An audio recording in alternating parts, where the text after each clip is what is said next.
तो दोस्तों आज मैं आप सबके सामने एक नई रेसिपी शेयर करने जा रही हूँ मठरी की। तो इसके लिए लिया है मैंने आटा। तो ये गेहूं का आटा है। अगर आप गेहूं का आटे से नहीं बनाना चाहते तो आप मैदा भी ले सकते हो। इसमें मैं डालूंगी पालक की प्योरी, क्योंकि मैं इसे पालक से बनाने जा रही हूँ।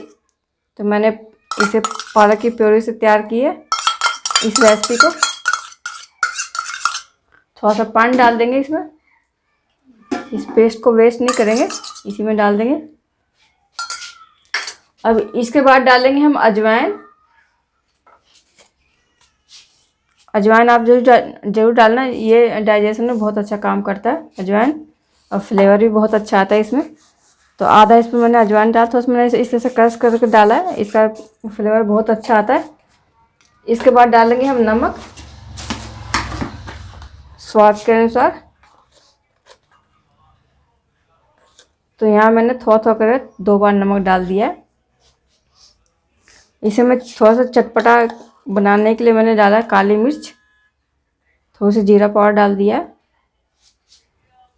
इससे बहुत अच्छा टेस्ट आता है इस मठरी में।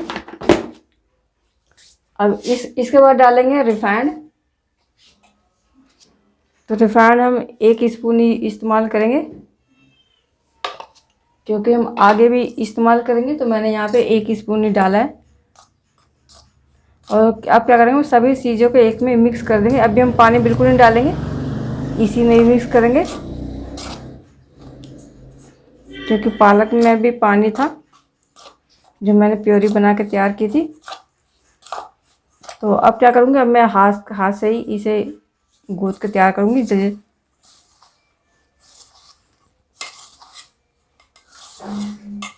थोड़ा बहुत पानी की ज़रूरत पड़ेगी जब हम इसे मिला लेंगे। एक सॉफ्ट सा डो बना के तैयार करना है हमें यहाँ पे इसे। तो यहाँ मुझे पानी की ज़रूरत पड़ रही है, तो मैं ले रही। तो दोस्तों यहाँ मुझे पानी की ज़रूरत पड़ी है, तो मैं यहाँ पे 2 स्पून लूँगी पानी, ज़्यादा नहीं लूँगी, क्योंकि एक साथ हम डाल देंगे तो डो हमारा ख़राब हो जाएगा, गीला गीला सा हो जाएगा। तो हमें जितनी ज़रूरत होगी उसी के अनुसार हमें इसे पानी भी ऐड करना है। तो इस रेसिपी को मैंने बनाया था, बहुत ही अच्छी लगी थी, तो मैंने सोचा ये रेसिपी क्यों ना आपके साथ शेयर की जाए। पालक वैसे भी हमारी सेहत के लिए हेल्दी भी होता है। इसे आप किसी भी समय बनाकर एंजॉय कर सकते हो। तो बस अब हमें पानी की ज़रूरत बिल्कुल नहीं है। अब इसी में हमें इस डो को तैयार कर देंगे, एकदम सॉफ्ट सा मुलायम सा बनाकर। थोड़ा सा इसे मसल देंगे।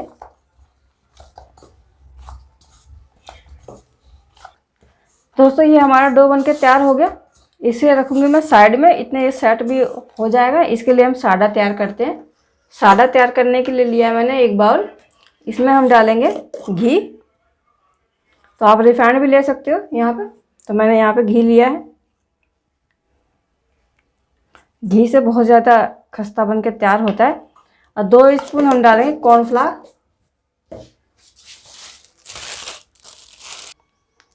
तो दोस्तों यहाँ मैंने 2 स्पून लिया है कॉर्नफ्लावर। तो 1 स्पून डाल दिया है, 1 स्पून और डालूंगी मैं। अब क्या करेंगे, मिक्स कर देंगे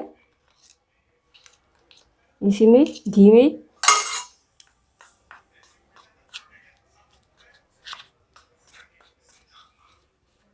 और एक हमें इसमें घोल सा तैयार करना है। थोड़ा सा घी कम सा लग रहा है, तो मैं थोड़ा सा और लूँगी।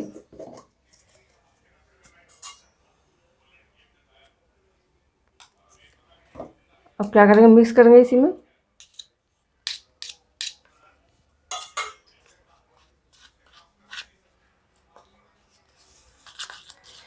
तो दोस्तों ये हमारा सादा बन गया। ऐसे हम जितना फेंटेंगे इतना ये वाइट कलर का बनकर तैयार होगा, एकदम क्रीमी सा बनके तैयार होगा। और देख पहले कितना सूखा सूखा सा लग रहा था, जैसे जैसे मैंने इसे फेंटना शुरू किया वैसे वैसे एक क्रीमी सा बनता चला गया और वाइट सा हो गया। ये आप देख सकते हैं कितना वाइट बना है इसे।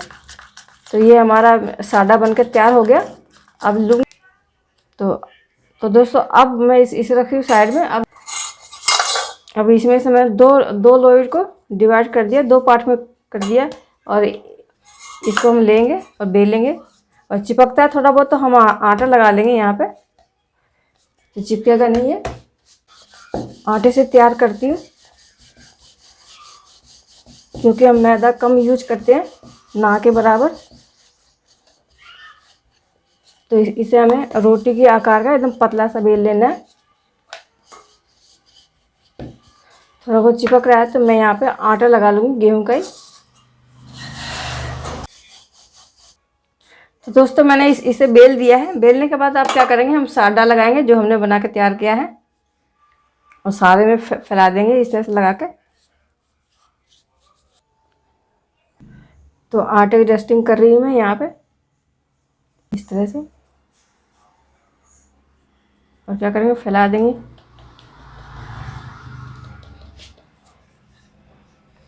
फैलाने के बाद क्या करेंगे, मैं इसे फोल्ड कर रही हूँ इस तरह से, थोड़ा सा टाइट से कर देंगे हल्के हाथ से।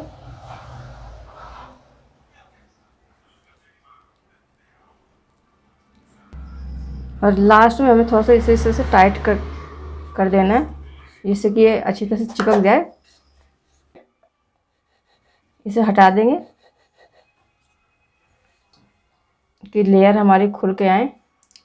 अब क्या करेंगे, आधे आधे इंच पर इस तरह से कटिंग कर देंगे।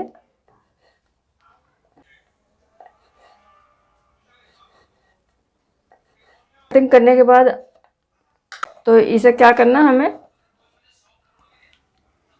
हथेली की सहायता से हल्का से इस तरह से कर देंगे। हल्के हाथ से हमें इसे बेलन से बेलना है। तो शायद सारा मैं इस तरह से बेल कर तैयार कर लेती हूँ, फिर मैं आपसे मिलती हूँ। तो दोस्तों इसे मैंने सारा बनाकर तैयार कर दिया। अब चलते हैं इसे फ्राई करने के लिए। हो गया। अब क्या करेंगे, एक एक उठाकर डाल देंगे।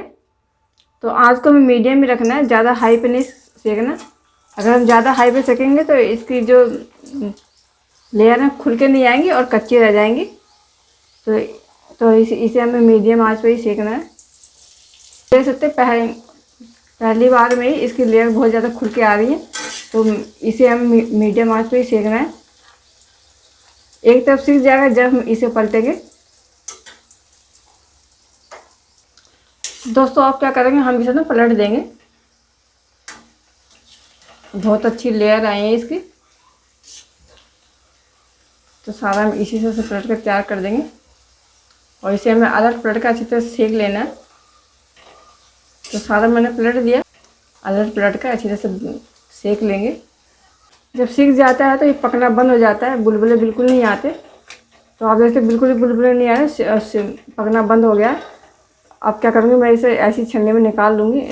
इसमें क्या होता है, जो एक्स्ट्रा जो तेल रहता है वो कढ़ाई में चला जाता है। तो दोनों बैच में इसी तरह से फ्राई करके फिर मैं आपसे मिलती हूँ।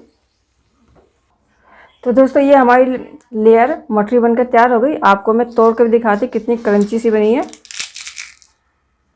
तो इस तरह से आप भी बनाइए, एंजॉय करिए। और आपको मेरी रेसिपी ज़रा सी भी अच्छी लगे तो लाइक शेयर सब्सक्राइब करना ज़्यादा से ज़्यादा, अपने दोस्तों रिश्तेदारों में भी